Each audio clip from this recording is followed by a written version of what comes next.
Welcome to XYPN Radio, where your host Alan Moore brings you into a community of fee-only financial planners who want to profitably and successfully serve Gen X and Gen Y clients. If you're ready to get the knowledge you need from leaders in your field, learn from forward-thinking advisors, and take action on your own goals, XYPN Radio is the show for you. Here's your host. Hey everyone, welcome to episode 7 of XYPN Radio. I am your host Alan Moore, and this is the final episode of our XYPN Radio launch week. This week has been awesome. We have featured Michael Kitces, Carl Richards, Sophia Berra, Jeff Rose, Mark Maurer, Eric Roberge, and then today's guest will be Jake Kuebler. Now, Jake has such an awesome story. If you've never met or heard of Jake, you will soon. Now, he is the president of Bluestem Financial Advisors, and this is an interview that, honestly, I've been looking forward to since we started planning out the launch of XYPN Radio, and we probably saved the best for last. Not to take anything away from any of our other awesome speakers, but Jake just has an awesome story that not a lot of people have heard. His story really embodies one that many of us have always aspired to be a part of. He actually bought 50% of a fee-only financial planning firm at 25 years old, and he's going to be the full owner. He's going to be 100% owner before he's 30.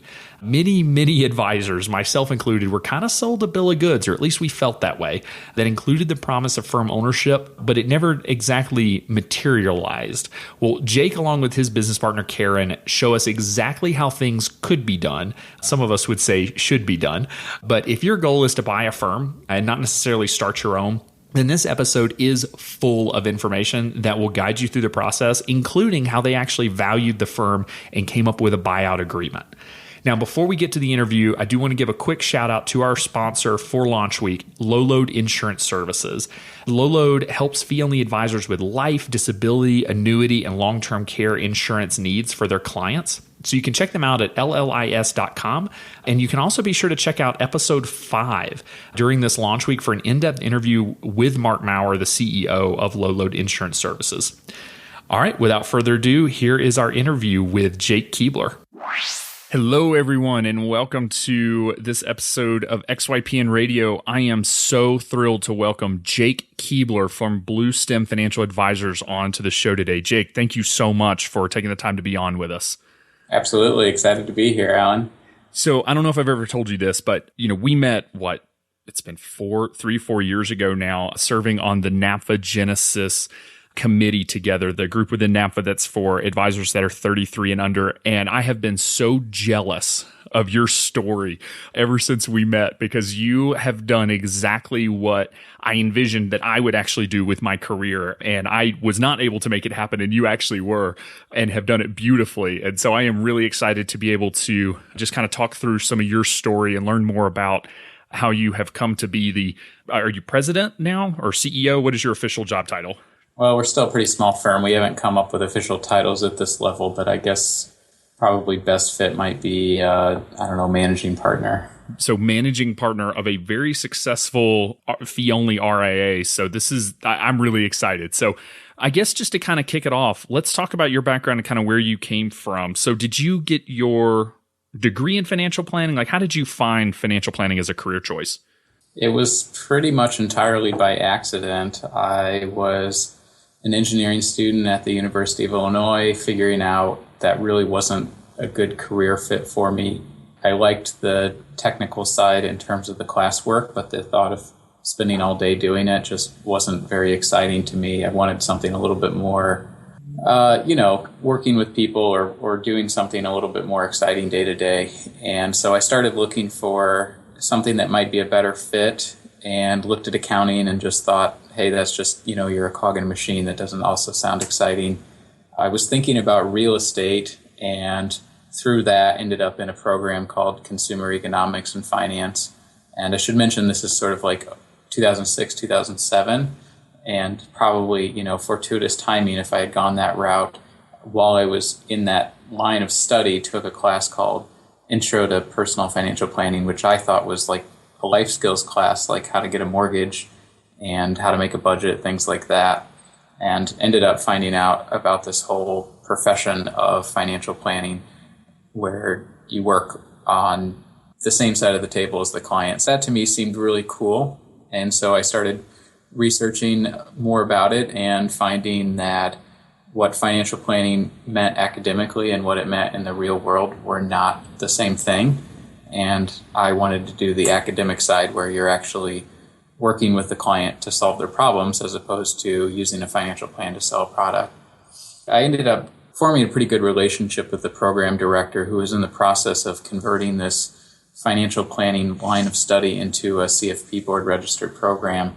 And through him started having conversations about how do I break into this field? How do I do it and not have to sell products? And through him and also my academic advisor, ended up meeting Karen Folk, who is now my business partner. So I don't know if you want me to go into that story now or if you want to hear more. Yeah, we're definitely going to dive into that. Aren't you thankful to not have a degree in real estate graduating in, 2007, 2008? Yeah, no, I mean, probably would have been a good opportunity to buy low, but I don't think I would have had the capital to launch a business at that point. Yeah, it's so funny how these things are cyclical. I graduated in 2009, I guess, with my degree in financial planning, which is why I stayed for grad school, because there were no jobs, if we all remember what was happening with the marketplace then. Yeah, so you got introduced to Karen. You've got you're finishing up your degree in financial planning. How did you meet? Were you involved in any student associations or anything like that at the university? At that point, there wasn't any financial planning club, I guess you might say. The way that I met her was she was talking to one of our classes about what it meant to be a fee-only advisor. And that was really the first exposure that I had to that area. Prior to that, most of our speakers were salespeople with insurance companies or mutual fund companies, things of that nature. And at the very end of her presentation, she said she was looking for a summer intern. And I, of course, applied. And when she called me about it, she said, I'm not really sure you actually want this position.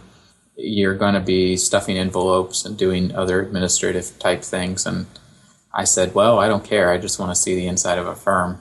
So I took the position and started with her. And, pretty much as promised, it was pretty basic in the first couple weeks. But to my good fortune and Karen's not so good fortune, she was a solo practitioner at that point. She had 2 part-time staff. She had an administrative person and a paraplanner, and they both gave notice within my first 2 weeks in the internship. Oh my goodness. So what was supposed to just be, a few hours a week, helping her with some administrative stuff and also probably doing some financial planning work, turned into, can you help me pick up the slack here? And of course, I jumped at the opportunity, and so it was mutually beneficial for both of us that I got to start doing paraplanning work almost right off the bat. And it was probably 6 to 8 weeks into the internship, she said, if you're looking to stay around for your last semester, so I was graduating in December of 2008, I'd be happy to have you stick around through the end of the semester, which of course I accepted. And then shortly after that, she ended up saying, if you're looking for a job opportunity after college, I've never had a full-time employee before, but we'll figure this thing out. And the idea behind it was she probably couldn't pay me a lot because she was a small firm, more of a lifestyle firm at that point.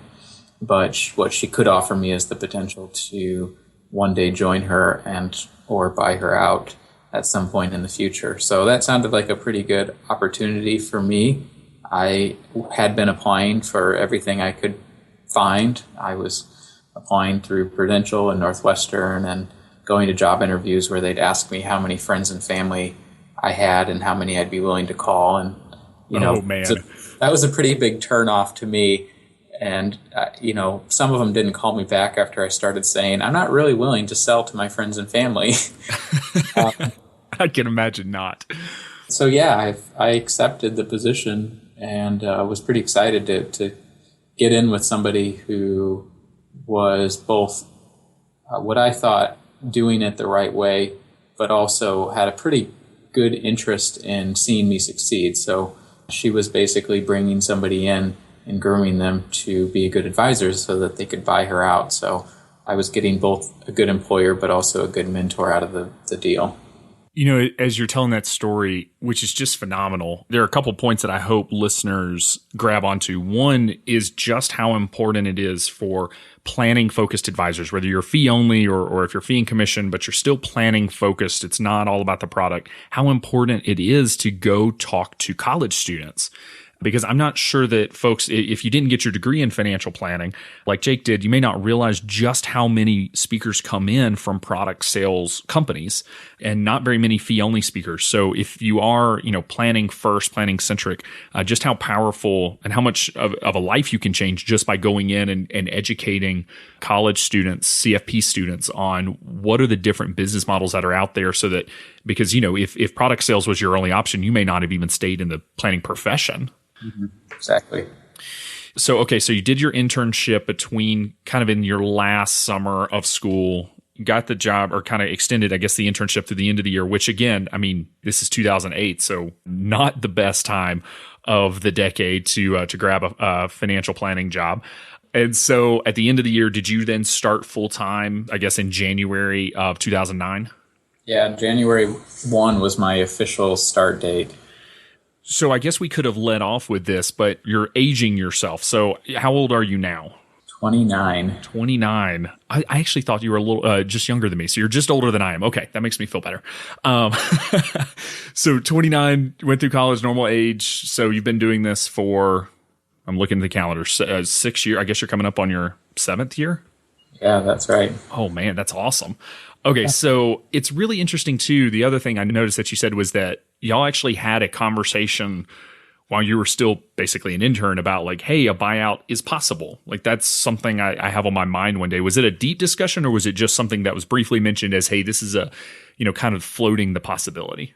She actually wrote a letter of intent, or I guess what you might call an offer letter, to me. And I believe it was right before Labor Day that I took home and had to think about over the weekend. And in that letter, she laid out sort of the case of why would I want to accept this position, because I was going to be paid well under market value. And in that letter, she did describe that she wasn't going to be in this forever. At that point, Karen was in her, probably early 60s and, knew that she wanted to keep doing this, but not forever. And she wanted someone there for her clients. And if this worked out, that was a potential. So it was in the letter, and then we also had conversations about it. Certainly, we weren't going into detail about terms, but it was expressly discussed that this is a possibility in the next 5 to 10 years. So it sounds like she recognized that it wasn't her doing you a favor necessarily. It was that you were taking on a big risk. And the risk was that you were going to start your career here for a little bit less money, or a lot less money potentially than you could have made somewhere else, but with upside potential, which I don't know that all firm owners necessarily recognize that, but I think that's probably a testament to Karen's attitude and recognition that she really wanted you and knew that immediate income wasn't necessarily the only thing she could offer. Mm-hmm. Right. And on the flip side, from a now business owner standpoint, she's taking on a big risk by hiring me, in the sense of it's really expensive to bring somebody on, not just in terms of the salary, which is a huge commitment, but there's a huge time element in training somebody and bringing them into your culture and philosophy and how do you do things. And so it might take a year before someone's really up to speed and adding more than what they're costing. So for a small business that's really a lifestyle type practice, that means a huge risk on the owner side too. And so I think it was her philosophy that, yeah, she's not going to pay me a lot at the beginning, but if I perform, I would get big pay increases, which is, of course, what happened. So I had a vested interest in seeing the firm grow, because as the firm grew, there was more resources to pay me as well. That's so awesome. So I think many of us have heard this story before. We've heard the come in, I'll train you, I'll sell you part of the firm. And then for a lot of folks, a lot of younger advisors, I think that's where it ends. And that, sometimes some opportunities are better than others and that sort of thing. But you actually went through this entire process. So talk me through kind of what happened. So you start work. What was kind of the progression through the firm up until you are now managing partner 6 years later? Yeah, so I When I started, I actually did not have the CFP education. My program wasn't a board program at that time. So I still had a little bit more work to do on my end, which I was completely willing to do on my own time. So I graduated in December. The program that I picked didn't start until August, so I figured I had some free time. I mean, I only had to work 40 hours a week, and I was used to being a full-time student plus working 20 to 30 hours a week. So in addition to working with Karen, I got a part-time job with H&R Block because I wanted to learn more about the tax side, and I also figured it was an easy way to get some experience working with people and sitting across the desk from them. And shortly after that, I started my CFP coursework, all the while working with Karen doing the paraplanning. So I was helping her get ready for meetings. I was sitting in the meetings and observing for the first couple of months, and then moved on to actually taking notes and running the software in the meeting while Karen led the meeting.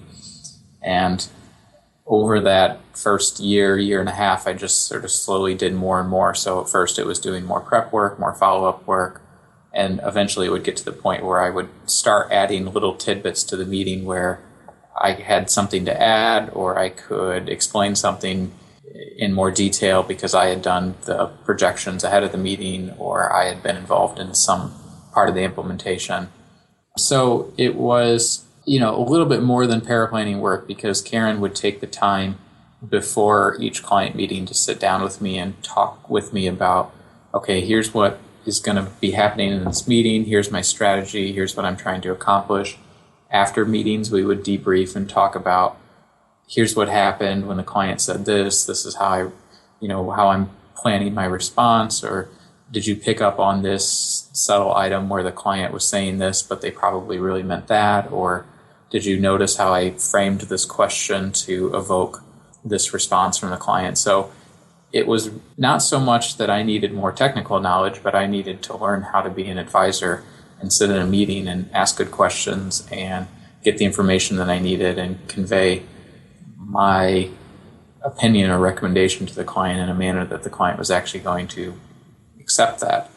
So that, to me, I think really helped speed along my ability to actually work with clients. Of course, at that time, I'm also expanding my technical knowledge, but the observation, the participation in the client meetings themselves was probably the best training that I could have received.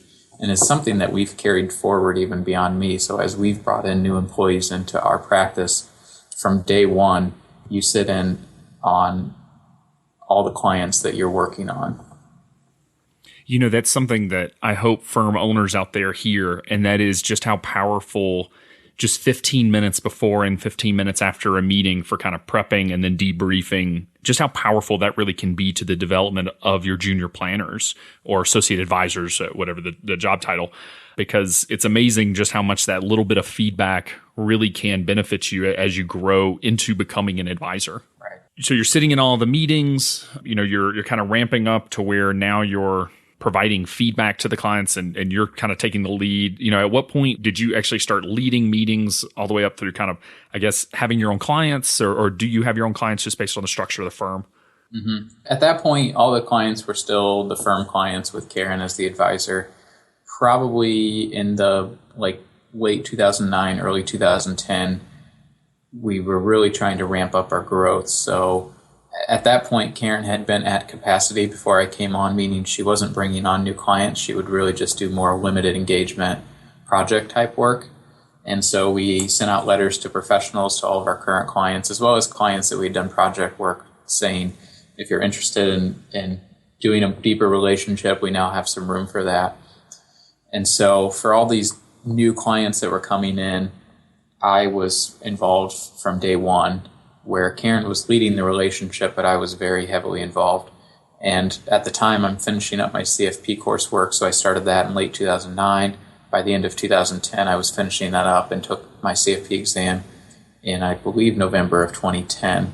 So by that point, I'm pretty heavily involved in those client relationships. I've led some meetings, second chaired others, and as soon as we found out that I passed the exam, Karen started the process of transitioning those clients that I had already been working with from day one and telling them, those clients, okay, from here on out, Jake's going to be your primary contact, and I'll be still working on your case, but it'll be more in the background where Jake and I will be collaborating.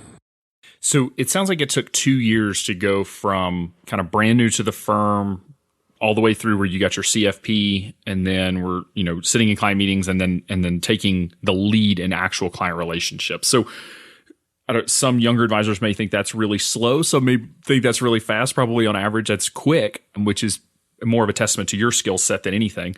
So 2 years, that's fantastic.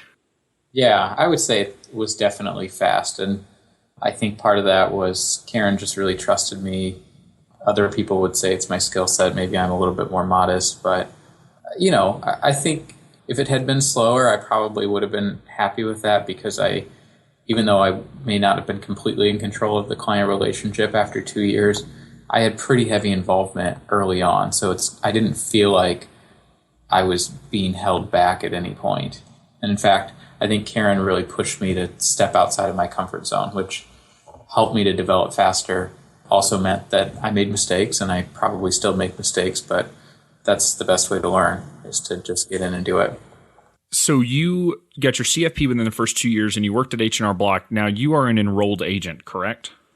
That's right. Yes, I think I got that in 2012 or 2013. So what was the purpose of going out and getting the enrolled agent? And for anybody who's listening that isn't sure what that is, that's kind of an in-between H&R Block and CPA. So you can file taxes, you're an expert, you can represent your client in front of the IRS, or I guess in front of the tax court as well, if that's something that you have to do, hopefully not. So it's a pretty steep learning curve, and it's an awesome designation. So what, I guess, preempted you to go do that? That's right. The enrolled agent is definitely a more in-depth dive into taxes, and that's somewhat predicated on the fact that our firm takes a very heavy tax planning approach.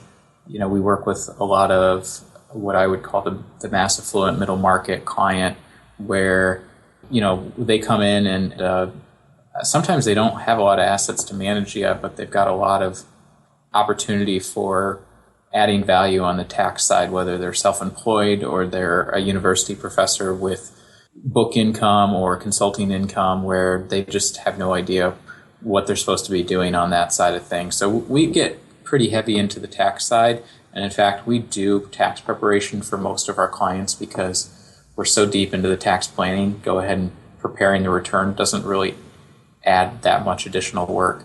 And it really solidifies the relationship with the client because I wouldn't call us a one-stop shop, but we handle the taxes and the financial planning all in one, and clients love it. There's something about it where they hate changing tax preparers and they don't know how to get organized. They don't really know what's going on. So when we do it all in one place, they really appreciate that. So the enrolled agent was really just a product of how much we like to take part in the tax planning process. And I would say that if anything, it's become even more valuable, that even as our clients have grown wealthy and we continue to bring in people who are sort of the emerging affluent, we add a lot more value on the tax side than we ever could on the investing side. So we're about to get into you actually buying in and becoming an owner of the firm at 25 years old, which is such an awesome story. But I want to recap real quick because Jake is very modest. And Jake, if you ever meet Jake in person, he's kind of a quiet guy. He's very unassuming. But I hope that young planners hear the amount of initiative that you took through the process of these first few years in your career, from really going after it and getting the internship that you knew you wanted, that you knew would give you the education to really show you what financial planning was all about, to taking a job that was really high risk, that was less money. It was a risky proposition, but really thought that it was something that you could do, to going ahead and getting the CFP, to kind of injecting yourself as much as you could and moving up as quickly as possible, to getting the enrolled agent because that was something that was really central to your firm. So those are things, it's an incredible amount of initiative. And honestly, that's why I would say you've moved as quickly as you have, is because you did the necessary steps. You were willing to do it instead of waiting for it to come to you. I highly doubt you waited for Karen to come to you to tell you to do all of these things. You really took it upon yourself. So, which is just an amazing story. So you get your enrolled agent. At what point did you start having conversations with Karen that were serious about you becoming an owner in the RIA? Those conversations actually started pretty early on. It was something that we fairly regularly discussed even throughout 2009 and 2010 as I'm working on my certification. And those conversations were really just more general. In fact, she had asked me at one point, you need to create a 5-year business plan here to say, how many clients do we need to bring in, at what fee range to support, your salary expectations and future profitability so that you have something to pay me with. And so the conversation started earlier, but we were still in the mindset of like a 5 to 10 year plan. And I would say probably right around the point that I got my CFP and we're starting to work independently with clients is when the conversation really got serious about the succession plan. And Karen was pretty motivated. I think she recognized that succession planning is not it's not a project that you just say, hey, I'm going to knock this out in the third quarter this year. It takes time. And even once you get the ball rolling, it takes a lot of time to slowly transition things over. So we started that in early 2011. And even though we were growing very rapidly, we made the decision that this is something that needs a lot of attention. So we put a hiatus on bringing on new clients. We started a wait list and said we aren't taking on any new clients until we have these items figured out. And some of the resources that we used were provided by what at the time was the Alliance of Comprehensive Advisors. It's now Alliance of Comprehensive Planners, where they had hired David Goad, who's a succession planning consultant, to provide all this material and also do these series of webinars. And he did a little bit of one-on-one consultation with us. And he provided us this document called a succession vision outline or something to that effect, which was basically like a list of all these things that we needed to discuss and figure out if we were really serious about putting together a succession plan. So these are everything like, what are the expectations on both sides about future income? What is the culture of the firm? What are we trying to preserve here? What sort of technology needs will the firm need in the next 5 years? What office, space, furniture, and then everything from, those sort of technical details to the questions of, well, what if I decide this is no longer for me and this isn't the right career fit? Or what if, I become a drug addict or Karen develops some sort of mental illness, just these tough conversations that people usually don't want to have because they go into a partnership thinking everything's rosy and it's going to work out perfectly. So it forced us to have conversations. And what we did is we would just have 1 or 2 or 3 times a week where we set aside an hour or 2 and sat down and said, okay, we both thought about this. This is where we both are at. We would write that down and both sort of revise it and come to a conclusion. And a lot of that ended up becoming the framework for the partnership agreement. So, buyout plans and things of that nature. And we really worked on a lot of that before we worked on the technical details of valuations and shares and, tax structure of the new business, things of that nature. Which I think is backwards from how most people do it, but I think you did it the right way, which is, who cares about talking valuation if the culture of the firm's not going to be a good fit? Or if, in any of those discussions, I guess it all could have blown up if you were really, not able to see eye to eye. So right. You actually stopped taking new clients. This is the first time I've ever heard someone say they stopped taking new clients so that they could really create a transition plan. You're meeting a couple times a week. How long did that process go on before you started taking new clients again? Was this like a couple weeks, a couple months? I think it was a few months. It wasn't a seriously long period of time, but it was significant enough that we were really devoted to it for that quarter or however long it ended up being. So what was the original plan? So you go through and you kind of outline this side of things and you start getting into valuation and that sort of thing. Was the goal for you to buy 10% of the firm, 50%, 100%? Kind of what was the original framework whenever you started to buy in as a partner? Well, so those are conversations that happened over a long period of time. We talked to some of the various companies that do firm valuations, and some of them blew us off and said, you're just too small for us. Some of them had their standard boilerplate that they'd try to stick you into.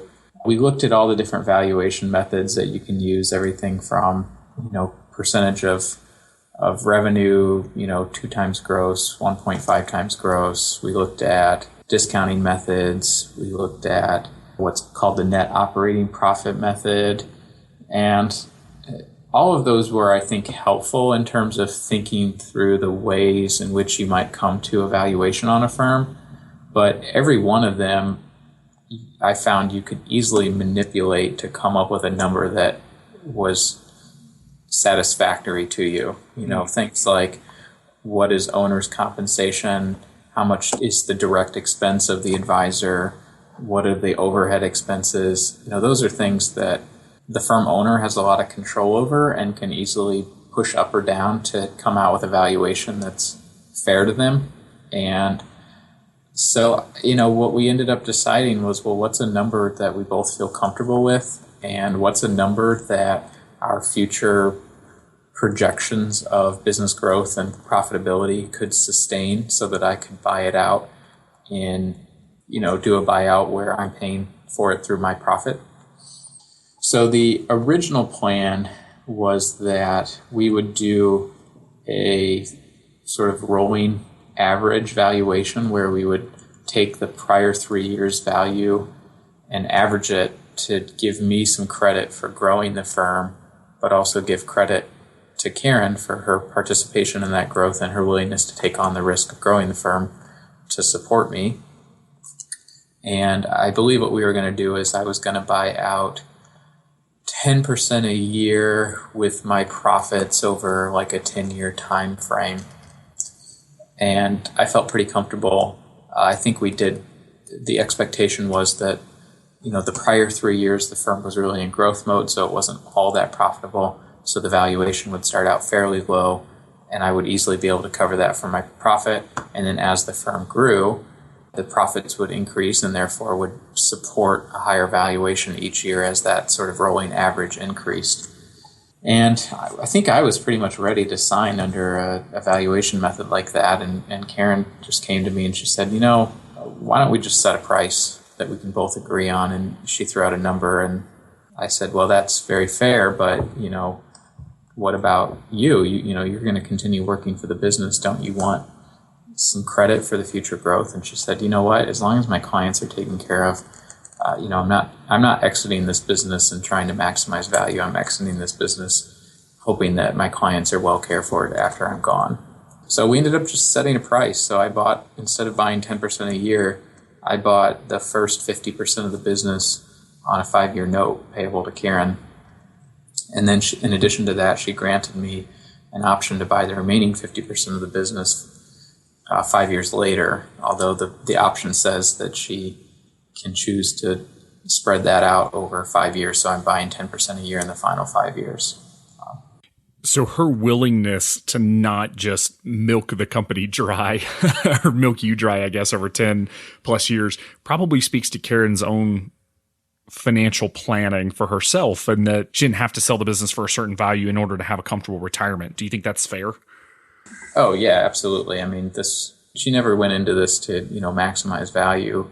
She never ran the business in the sense of maximize income. It was always about providing great service, which built up a lot of goodwill with our client base and with our community, which I think has helped propel the growth of the business. And I would say that whole mentality is why our partnership has worked, is that neither one of us came into this, focused on let's make the most money possible. It's always been about good client service. But it also helped in terms of the forming of the partnership, because she was never very controlling about how the business had to run. She definitely started it. She got the firm going, but she understood that in order for me to be interested in buying into this, I had to have some input and control over how things were going to go. And if I'm the one ultimately buying it out, then it needs to be more in line with my vision of the future and less so about hers. And, she, of course, had conditions like, I want my clients cared for, and, here are certain parameters that I think need to stay in place, which were in line with the way that I visioned the future of the company.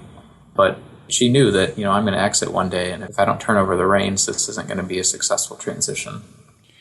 I know that everyone listening to this is thinking the same thing I am, and it's how do you find a Karen? Because this is what many of us were looking for. To be fair, not all of us had the drive or the skill set that you had either. So the two of you together is just a really powerful pair.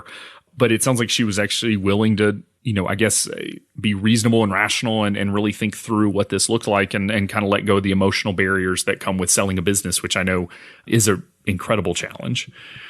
Yeah, I have no idea how you find them, but I know they're out there. I mean, I meet advisors every day who are really care for their clients and have a good head on their shoulders and just can't find the right fit. So this was about 5 years ago. So you should be coming up on 50, like that note's almost paid off unless you paid it off a little early. So are you now 50% owner looking at that option, or has that already been executed? That's right. So the plan is that Karen is on her track to retirement. She currently works about 3 days a week, although sometimes more, sometimes less. She just sort of makes it up in additional vacation time when she works more. And we are in the process of doing the final transition of her clients to myself, as well as 2 associates that we've brought on since that time. And by next year, she'll sort of just be a face that greets her clients when they come in, but the relationships will really be led by other advisors starting in January. And then as of September, she'll have the option to completely retire. I'm not sure if she's decided if she wants to completely exit or if she wants to stay on in some very minimal capacity, but we'll figure that piece out. And then at that point, I'll have to make the decision about how do I want to execute my final ownership piece. So help me out with my dates from start to finish, from the day you got hired to the day that you will have the option to execute and basically be 100% owner, but be paying Karen out will be about 7 years. But from the day you actually started the purchase process will be around 5. Is that accurate? Right. So I started with her officially full-time January 1, 2009. We signed the partnership agreement in the summer of 2011. And the way that the whole agreement worked is I essentially bought the goodwill of the business, and we both created the LLC of Bluestem Financial Advisors, and we both contributed our goodwill ownership of the former firm into Bluestem Financial. So before that point, it was Folk Financial Planning, sort of branded around her, Karen Folk, and we wanted to create more of a enterprise branding as opposed to owner-specific branding. So that was 2011, so very short time from hire to creation of the partnership, and then 5 years from the creation of the partnership is when I'll have the option to start the purchase of the remaining part of the business. So you guys are growing like crazy. I was looking at your website earlier, and there's a bunch of people on the site that I don't even know. So what is your plan? So you're going to be potentially 100% owner in another year. What do you see, in terms of involving some of the other advisors in the firm as partners, or do you plan to stay the sole owner and just hire other advisors? Kind of what's your vision for the future for the firm? So I've always sort of known that if I were going to take over something, it had to be evolving, because I would get bored if we just sort of stayed static. And, looking back, I recognize I could easily run a very small firm very profitably and be very happy with it and serve clients and have the resources I want to live the kind of life I want. But to me, that just wouldn't be all that thrilling to come in and do sort of the same thing day by day, year by year. I wanted something that was growing and evolving and changing. And I also recognized I was buying in at 25 and I had a long career ahead of me. And, there's always the chance that you figure out it's not the right fit or something comes up in life and, you need to change direction. And if I had invested all this time and energy in building something and then I wanted to exit, what would my exit plan be? So it seemed to me that the best way to fulfill both of those needs was to continue the growth of the firm beyond me. And so we're sort of heading down the route of the enterprise type firm and building more of an ensemble type practice, with the idea that as we grow, we'll be able to provide better service to our clients through a team approach to the planning process, as well as the ability to start specializing and really focusing on the individual needs of our clients. which then gives the added benefit on the business side of things of giving continuity. If I die, get disabled, or just one day decide this isn't for me anymore, there are other people who can buy me out. It gives me a better work-life balance, and that when I leave the office, I know that there are other people I can count on. So last year, my now fiance and I took a big trip to Europe, and I was out of the office for 2 weeks, and I turned the email off. I didn't check my email. I didn't respond to calls. I didn't do anything, and there were other people here to handle that. So we're definitely on the growth stage, not just for the sake of growth, but to really build something here. And so since we formed the partnership agreement, we have added 3 employees. So our first hire was a administrative hire, and we now call that position our client services and operations associates. So that person is fantastic. She's the face of the organization, the first person that our clients see. They call, they talk to her. She routes their question to the right person and makes sure that their needs are responded to. But she also helps us a lot on the back end of things. She handles the payroll, the accounting. She does a lot of the compliance, insurance. We're looking for a bigger office. She's really driving, that search for the new space. So she helps us on the back end of things. And then we've also invested in hiring a couple new associate advisors. And I would say that we probably are a little overstaffed right now in the sense of like advisor to client headcount. But that was intentional because, well, one, we have an advisor retiring in a year. That ratio is going to change here pretty soon. But also, we recognize that one of the biggest barriers to growth for us is that we just don't have capacity to take on clients. So, we're in the position of we turn down a lot of client relationships because we just can't take them on. And if we're going to fix that, then we need more talent. And so we are in the process of getting our 2 associates up to speed so that they can take over as lead advisors and handle their own client relationships. So it sounds like you're kind of hiring people the same way you were hired, which is hiring them and then grooming them for success as opposed to going out and trying to find, advisors with 10 years of experience. Is that intentional? It is. So we really believe in a lot of the things that have been put out there by the business coach Angie Herbers, as well as Cheryl Holland with Abacus Planning has been very generous in sharing information with us. And some of the philosophy that we've garnered from those items are the way that you get great employees is not by hiring the star person, but by hiring competent people and growing them into great advisors or great employees. This isn't just for the advisor track people.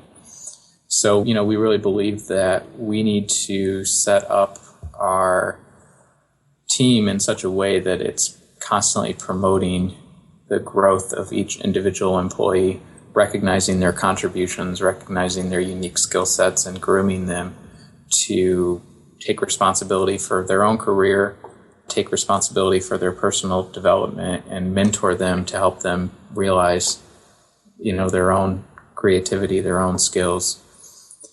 And so we definitely invest a lot of time in not so much the training, it's not how do you build an investment portfolio, but, where are the areas that you're lacking? What areas are you working on in your development? What areas are not working well? What is going well? All of that takes a ton of time, but it doesn't take very long before you really start to see the payoff of investing the time in grooming and mentoring. It really is a different philosophy from, I think, the way a lot of advisors go, but it's a really awesome one because it does allow you to get the talent in, that's going to be a great talent. It's going to be that star talent one day, but really kind of let them grow up in your culture and in your firm so they're really just really ready, I guess, whenever the time comes to be that lead advisor and to take the reins. Right. And I, to be clear here, I don't pretend that I have this all figured out. I spend a lot of time reading work by other people and people who have way more life and business experience than I do. And, when Karen retires, I'm going to lose a lot of life experience, and I'm going to lose, the person that I bounce a lot of ideas off of. And I think in many ways this grounds me, when I get a little bit too, head in the sky and think too strategically about what could be as opposed to, what do we need to do today? So it's not that the only way that I'm going to grow the firm is through hiring recent college grads and, 20-something advisors. There could be a day where, I recognize that there's a lot of life experience that will be missing. And, so I would be completely open to hiring somebody who has that, or partnering, or whatever that might look like. So that's on the horizon. I don't know how that all will shake out, but it's something I'm thinking about actively. Fair enough. So anytime that we look at, somebody that has purchased a firm, I get a lot of feedback in terms of like, oh, well, they're just only working with retired clients because they bought an older book of business. And what's really cool is that you've really helped build the book of business that you've now purchased. So could you tell listeners a little bit about kind of the young professionals that you work with? So a lot of folks that listen to this show are really passionate about working with younger clients, and we'll say younger being the 50 and under crowd. So do you work with many young professionals? And if so, how do you charge them? What's the service model? Could you just give us an overview of that? Yeah, absolutely. So we just actually ran a lot of these numbers for a meeting with our client advisory board. So I have a pretty good idea of where we stand. Like the typical advisory firm, it's definitely heavy on the pre-retiree and retiree, but we also have a good mix of balancing that out with the younger professional clients. And that's somewhat a product of, that our business model has always supported the emerging affluent, and part of that is just that's the stage of life I'm in. So I really enjoy working with those sorts of clients, and I'm willing to seek them out and bring them in when we find them. So the model here is that we don't do the standard AUM, assets under management. We've always been a retainer-based approach to planning, and the way that we charge our retainer is primarily income and net worth based. So it doesn't really matter if you've got money to manage, we can still work with you.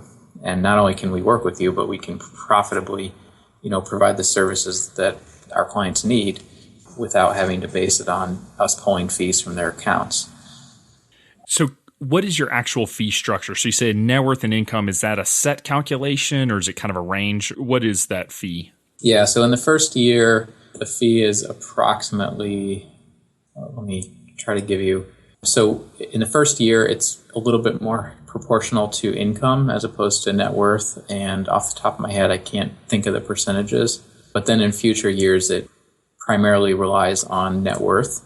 So just like a percentage of total net worth on a tiered structure where, the first $1 million of net worth is at a higher percent, and then it drops down for the next $2 million, and then beyond $3 million, I think it's like 15 basis points.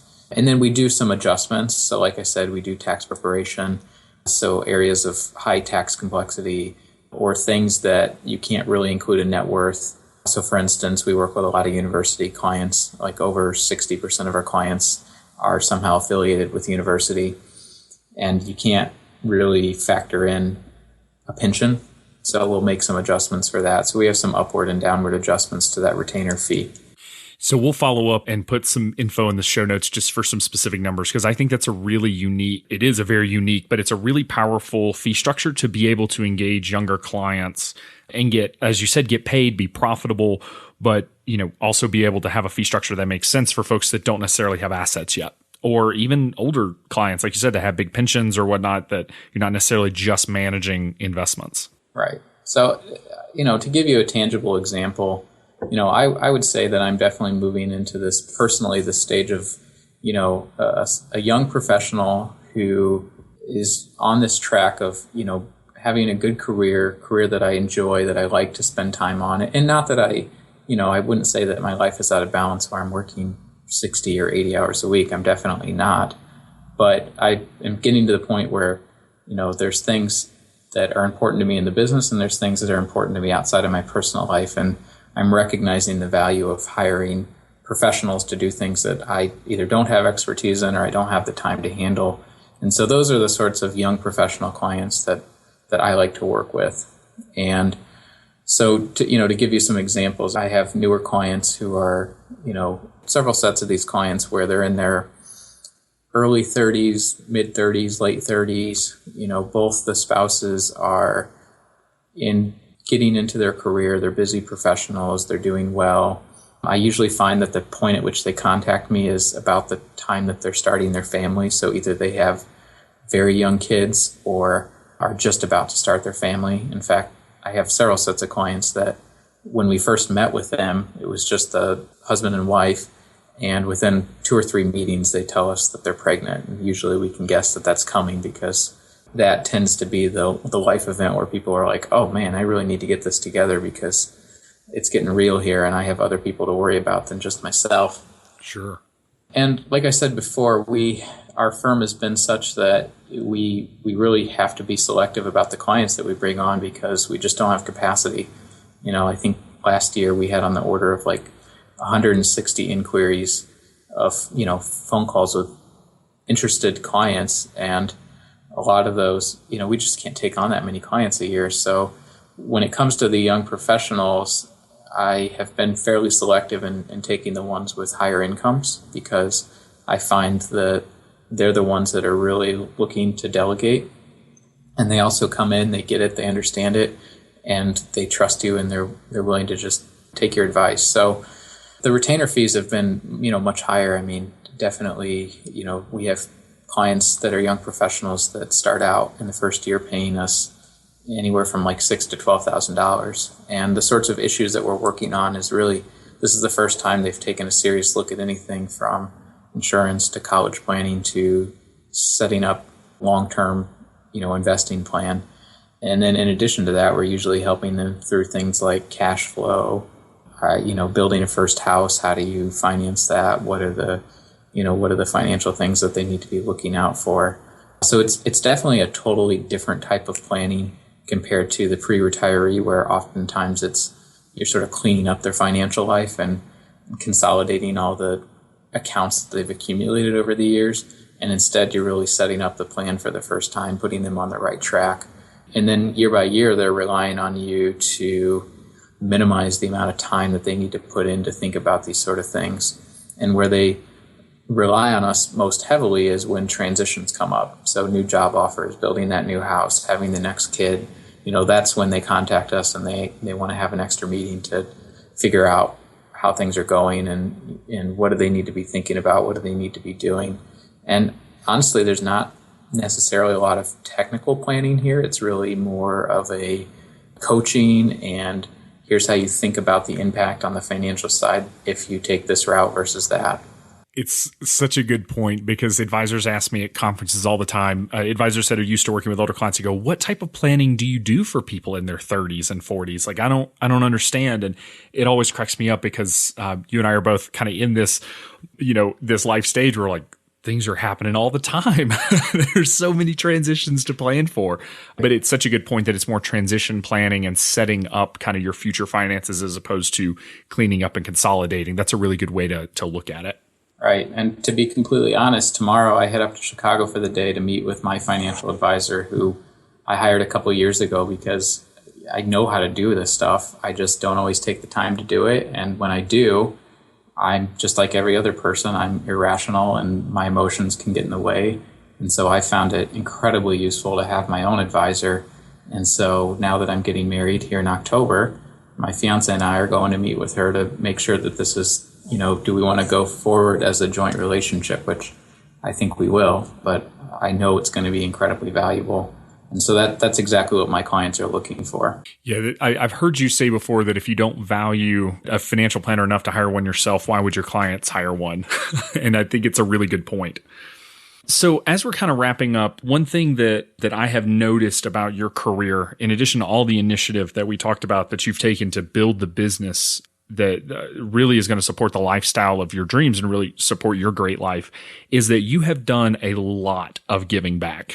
You have been involved, like I said, when we met, we were serving on the Genesis board together. So can you talk a little bit about just kind of the ways you've been involved at an association level in terms of kind of helping move the profession forward and the value that you've gotten from that service?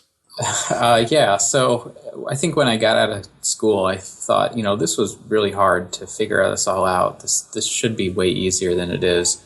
And if you look at complementary professions like CPAs and attorneys or even doctors, there's a very clearly defined career path that you need to take and that you need to follow. And it's a little bit frustrating that that's not here yet. It's also a little exciting. We sort of get to make it up as we go along. But if we're coming into this at the early stage of that development, then why not be involved in how it all shakes out? So that was sort of my philosophy going into it. And what that has meant is that I got involved where I found opportunities. So I would say NAPHAgenesis was probably the first major item that I got involved with. Dave Grant, who founded it, was the one that approached me, and I joined and quickly started working with you and Dave on creating this network of support for people who are going through the sort of things that I'm going through. And then in addition to that, I ended up getting involved in some other things through NAPHA. I got asked to do their CEO search. I've been on their compensation committee. I've done various other ad hoc stuff. And then in addition to that, I also ended up doing some volunteer stuff, committee stuff, and then ultimately joining as a board member of the Alliance of Comprehensive Planners. And, I think everything that I've done, I have done it because I feel that I have gotten tremendous support from others, and there's a lot of good people out there, and I want to pass that on. In fact, I think going back to the Abacus financial planning, they talk about the feeling of abundance and that, you need to share and give back. And that's sort of how I feel. And, not to be selfish, because I hate when people are like, oh, give to this charity and you'll get it back tenfold. Like, that's not the right reason to give to charity. But what I found is when you do volunteer, you do end up getting a lot back. So you broaden your network, you meet more people, you have more people to reach out to when you have problems or questions. More specifically, through my work in Genesis, I found a network of peers who we created a practice study group, masterminds type program where we meet together a couple times a year in person to talk about our career paths and get support and advice from each other, as well as we do check-ins in between. In addition to that, because I wouldn't say made a name for myself, but because people know who I am, it's been pretty easy to get myself in front of reporters and be quoted in major publications. I've been on, a regular NPR show here in Champaign, all of which I have used on our blog to get top search rankings and, get some credibility. So I think there's been a lot of indirect ways that it has furthered my own career as well as helped me bring in clients. And I think I have personally seen the same results of being involved, but I think we all know the people that get involved for the wrong reasons, and they do it to push their career forward, and they're the ones, honestly, that don't get any benefit from it. So it really is a good point that you got to get involved because you believe in it and because you want to give back and help support the profession and whatever it is that you're really passionate about. And there's so many opportunities with NAPFA. If you're a young planner, if you're under 33, you can get involved in Genesis. If you're over 33, there are tons of committees and boards at the regional level, the national level, FPA, the same thing. They have FPA Next Gen if you're, I believe, 37 and under. Again, local, regional, national committees. There's just so many opportunities. So, all right. So as we wrap up, I have one more question for you, and take me back to when you were, let's go back to 22, 23 years old.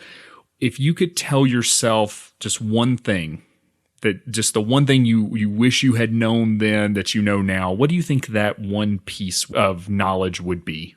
Oh, wow. That's a good question. I would have to say that probably one of the biggest things that I've had to work through is this being comfortable with being successful. And that's really just sort of my own background. I came from a hardworking family, and, my family did a lot of good things, but, sort of the blue collar mentality of, you just need to earn enough to support yourself. And I've been successful beyond that. And sometimes that's been a little uncomfortable for me. And so as a business owner, you have to get over that and think, if you want to grow a business, you got to be comfortable setting big goals and reaching that. So that's been sort of interesting. And I don't think everyone deals with that, but I definitely know other people that I've talked about that with. So that's one thing. I think the other thing is learning to be goal-oriented has been a transition, but I think that's something that I don't know that I could have taught my younger self. It's something that I learned along the way and has really helped me to become successful, I think, is that I do spend every day, every week, focusing on what are my goals, what sort of things do I need to be doing today in order to further that. So I guess I can't really say I would tell that to my 22-year-old self, because I think the experience that I got by learning that has been invaluable. So I guess if anything, I would have told myself, don't be afraid to be too ambitious with your goals, because, if you're really serious about them, you can hit them. Fair enough. That's awesome advice. Well, Jake, this has been an absolute pleasure. I am so thrilled that you were willing to take the time to come on the show and share your background and your story, because I really do think it's an amazing and inspirational one. So thank you so much for being on the show. Absolutely. My pleasure. I hope you enjoyed today's interview with Jake as much as I did. It's such a fascinating story of how the succession planning process can be done correctly. Too often, advisors just aren't willing to sell the firm, and young planners really aren't willing to do what it takes to showcase that they're ready to take over the firm. I hope you heard in Jake's story that he worked his tail off to get him to where he was ready to become a partner at just 25 years old. It was not an easy ride, but he made it work, and I think you can too. So you just have to work and really put your head down and grind through it. You can check out all the resources that we mentioned today during our show at XYPlanningNetwork.com/7. You'll see the show notes as well as all the resources that we mentioned today. Now, before I go, I want to give a shout out to our launch week sponsor, Low Load Insurance Services. I have personally worked with Low Load for over 4 years now, and have to say that they are an incredibly valuable member of your financial planning team. As fee-only advisors, we simply can't transact insurance on behalf of our clients, and telling clients to go shop for coverage with local insurance agents certainly isn't ideal. I have found that working with LLIS, it really allows me to provide a much higher level of service than I can provide on my own when it comes to insurance needs. If you'd like to learn more, go to llis.com, or you can check out the link to their website in our show notes at xyplanningnetwork.com/7.